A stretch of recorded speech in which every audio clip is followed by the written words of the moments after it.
tema says, wait.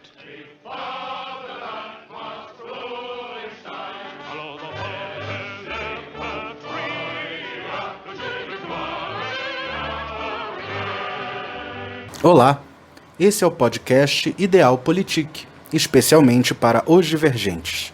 Aqui vamos analisar toda semana o reality show da política. A propósito, você já reparou como todos os acontecimentos políticos estão conectados?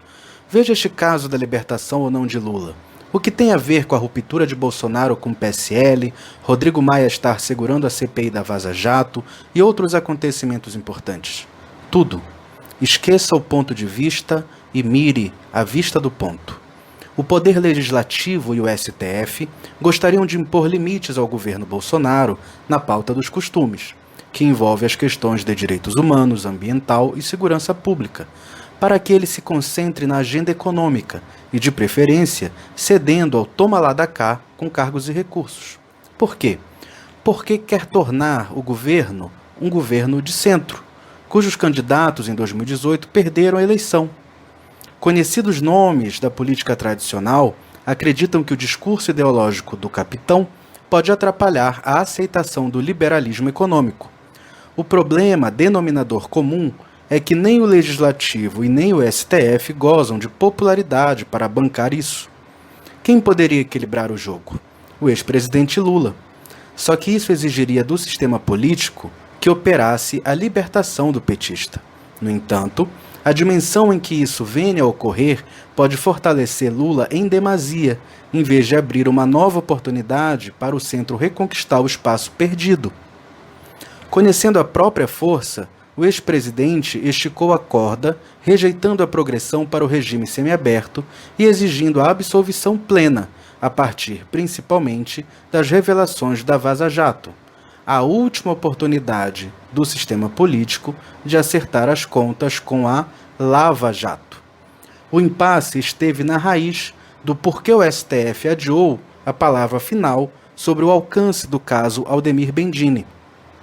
A denúncia do Ministério Público Mineiro contra o ministro do Turismo sobre o Laranjal do PSL, que envolveria o financiamento a Bolsonaro ao Planalto, converge com o ascenso da CPMI e do inquérito das fake news no Supremo Tribunal Federal, que, conforme declaração do presidente do STF, Dias Toffoli, encontrou um plano terrorista contra a corte.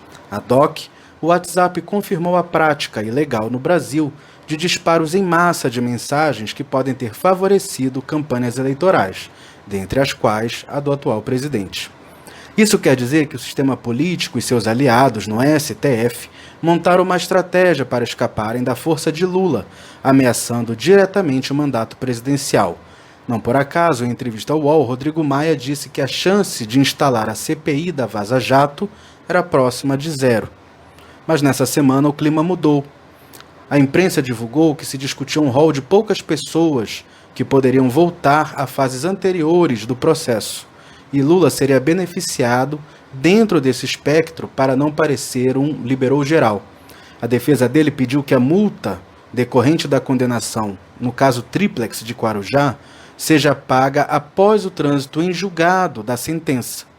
Com isso, Lula dá sinais de que acertou algum termo com o centro sobre como sair da prisão para equilibrar o jogo com Bolsonaro.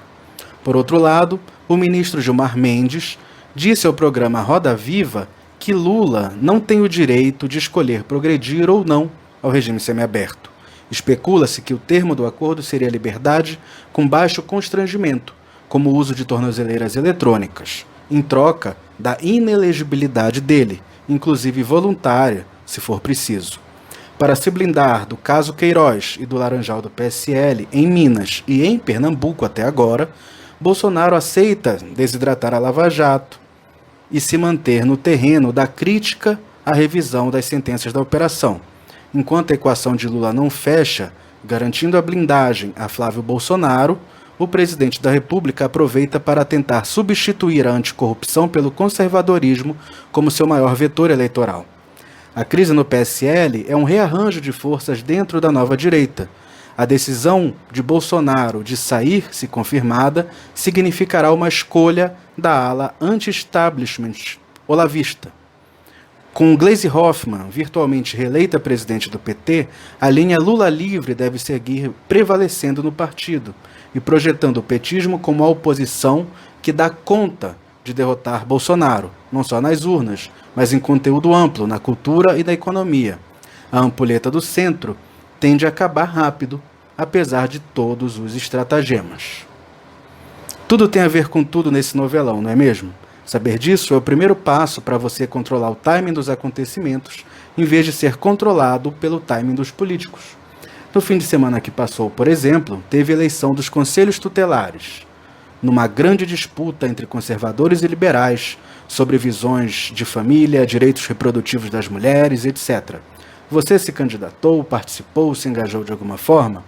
É em espaços assim que começa a desabrochar a manifestação do seu poder interior de ser o governo. Como dizia um velho sábio indígena mexicano, o caminho é reaprender como governar seu bairro, sua cidade e sua nação. O Estado é uma ilusão do establishment para você não perceber que governo, povo e território, componentes básicos dele, são um só. Time is Politics.